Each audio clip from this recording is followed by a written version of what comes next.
सभी को सादर प्रणाम। अब हम बात करते हैं कि जब हम ये पूरे 9 हवन हो जाते हैं और जब आप अमावस्या भी कर लेते हैं तो इसके बाद दरबार में ही बिल्कुल निःशुल्क कालिमा शुद्धि का संकल्प होता है।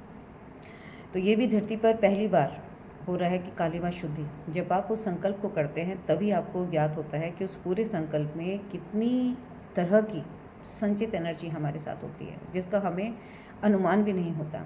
हम में से कोई भी ऐसा व्यक्ति नहीं होगा जो कभी मंदिर ना गया हो, लेकिन आज मंदिर का सत्य अलग है। इसके ऊपर हम कभी बाद में चर्चा करेंगे, है ना। हम अनजाने में जाते हैं, कहीं भी हमें कोई कुछ कहता है कि हम किसी भी चीज़ को जल में प्रवाह कर देते हैं, कभी हम ज़मीन में गाड़ देते हैं, कभी हम पेड़ों के ऊपर कुछ बांध देते हैं, है ना। हमें लगता है कि हमने सिर्फ ये एक एक्शन किया, लेकिन या कहीं भी हम किसी के स्थान पे चले गए, हम जानते ही नहीं कि हमारा एनर्जी पाथ कैसे बनता चला जाता है जिन जिन लोगों के साथ हम मिलते हैं।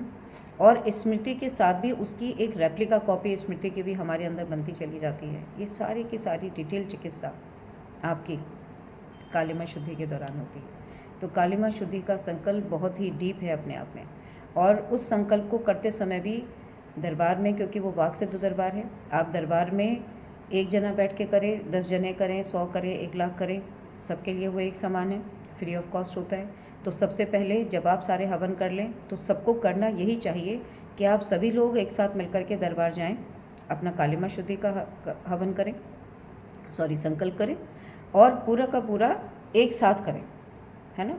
ये मजबूरियाँ देखिए, दरबार आपको जब आप नहीं कर पाते तो वो आपको ऑप्शन दे देता है कि फ़ोटो से कर लो, कपड़े से कर लो, लेकिन क्यों करना है?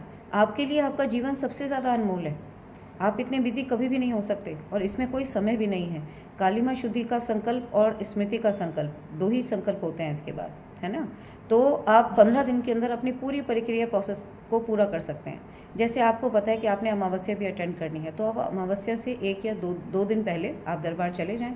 आप वहाँ पर अपना हवन आप घर पे कर चुके हैं, आप जाकर के सारे घर के लोग एक साथ बैठ कर के अपना कालिमा शुद्धि का संकल्प कर सकते हैं।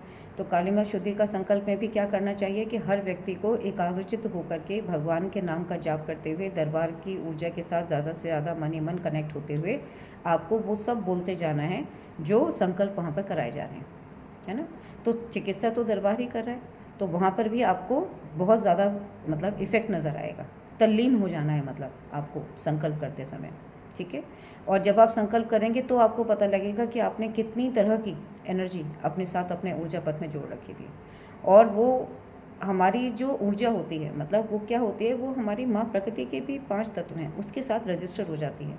मैंने पहले भी ये बात की थी, जैसे हम कुछ प्रवाह करते हैं, हम सोचते हैं, पर हमने जो किया वो एक्शन हमारे साथ जुड़ गया। हर चीज़ कभी भी एंड नहीं होती। मैंने तो यही जाना संकल्प के माध्यम से कि कोई भी चीज़ एंड नहीं होती। हम जो कुछ भी करते जाते हैं वो हमारे साथ जुड़ता चला जाता है। हम उसके कॉन्सिक्वेंस को नहीं जानते, है ना, कि उसका आगे क्या फल होगा, लेकिन दरबार हमारे साथ जो जुड़ा हुआ है उसको बहुत अच्छे से देख सकता है। इसलिए बहुत ही सुव्यवस्थित है दरबार का कालिमा शुद्धि। इसीलिए ही उसको कहा गया कि जो कालिमा हमने अपने साथ लाद रखी है उस कालिमा को भी शुद्ध करना बहुत ज़रूरी है। हम अधिकतर देखते हैं, देखिए कि बहुत सारे लोगों का जो व्यवहार है वो ऐसा हो जाता है, वो किसी की सुनते ही नहीं। तो क्या हो जाती है, जड़ता हो गई। जड़ता का मतलब है कि उनकी जो नकारात्मक स्मृतियाँ हैं ना, वो जड़ तत्व के साथ ही जुड़ी हुई हैं। मैं ऐसा समझती हूँ इसको।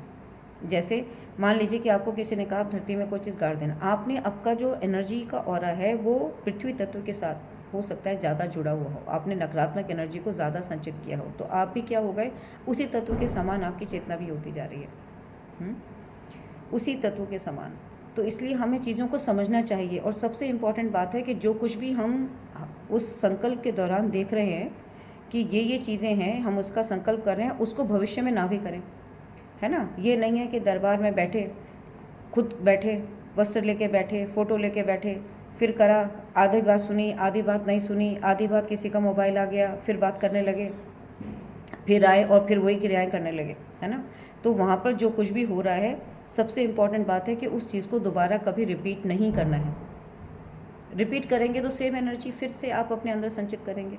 तो जो भी चीज़ बताई जा रही है, जैसे अब हमने ग्रह शुद्धि का हवन किया, तो ग्रह शुद्धि का अर्थ यही है कि जब हमने ये समझ लिया कि हम भूमि का कोई भी अंश जब कभी भी लेते हैं तो उसके साथ उसके अच्छे और बुरे गुण दोनों आते हैं, हमें उसको पवित्र करके शुद्ध करके ही रखना चाहिए। तो इसका ये भी अर्थ है कि आज आपने मान लीजिए हवन कर लिया, आपने कोई नई प्रॉपर्टी फ्यूचर में ली, तो आप उसके लिए भी हवन कर दीजिए। आपको पहले तो कोई पैतृक संपत्ति मिलती है तो उसके लिए भी आपको संकल्प करना है। पहले तो अलग से हवन करना होता था। मान लीजिए आपको पूर्वजों द्वारा, आपके बड़े बुजुर्गों द्वारा कोई प्रॉपर्टी मिली है, तो दरबार कहता है कि उनके पूर्वजों को भी मुक्त कराना आपकी जिम्मेवारी हो जाती है।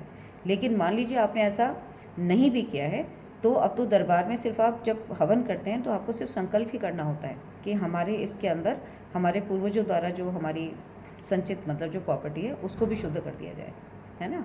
तो अब तो चीज़ें बहुत ही ज़्यादा सरल हो गई हैं। बस यही है कि हर चीज़ का बेस्ट बेनिफिट लेने के लिए आपको चीज़ों को ढंग से समझना है, उसे इम्प्लीमेंट करना है, उसके इफेक्ट को मतलब मल्टीप्लाई करना है। अब घर के 3 लोगों का मान लीजिए काली माँ शुद्धि हो गया, एक जना रह गया, तो क्योंकि एक जने के साथ वो काली एनर्जी अभी जुड़ी हुई है, वो आपके डीएनए में फ्लोट होती रहेगी, फिर वो आपको परेशान करेगी, आपको लगेगा मैंने संकल्प कर लिया। इसलिए सबसे ज़्यादा ज़रूरी है कि सारी पूरी की पूरी प्रक्रिया को एक साथ जल्दी से जल्दी सारे जितने भी डीएनए के लोग हैं वो करें। आपको देखना उसमें बहुत ज़्यादा फ़र्क नज़र आएगा।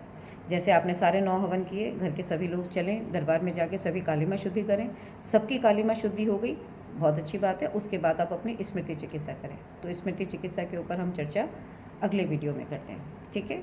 देखिए, मजबूरी होती है कि आप यदि कपड़े से, दरबार ही है जो आपकी कपड़े से, क्योंकि कपड़े के अंदर भी क्या होता है, इंसान का पूरा अपना एनर्जी ऑरा होता है। तो गुरुदेव हमें बताते हैं कि जब आप किसी का पहना हुआ कपड़ा लेकर चलते हैं तो आप उसी व्यक्ति को ऊर्जा के रूप में साथ लेकर चलते हैं, ठीक है। फोटो के अंदर क्या होता है, जब फोटो से चिकित्सा होती है उसके अंदर भी पृथ्वी तत्व होता है। तो क्योंकि पृथ्वी तत्व के अंदर बाकी 4 तत्व समाये होते हैं तो चिकित्सा तो हो जाती है।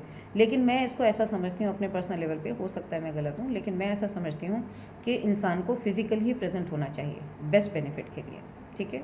हमारे को ऑप्शन दी जाती हैं, लेकिन ऑप्शंस बहुत ही मजबूरी हो, कोई आदमी बाहर ही रह रहा है, नहीं आ सकता। वैसे तो किसी भी व्यक्ति के लिए यदि वो उस चीज़ को समझ ले तो सबसे ज़्यादा ज़रूरी है आपको आपकी चिकित्सा का ढंग से होना, ठीक है ना, सबसे ज़्यादा ज़रूरी है।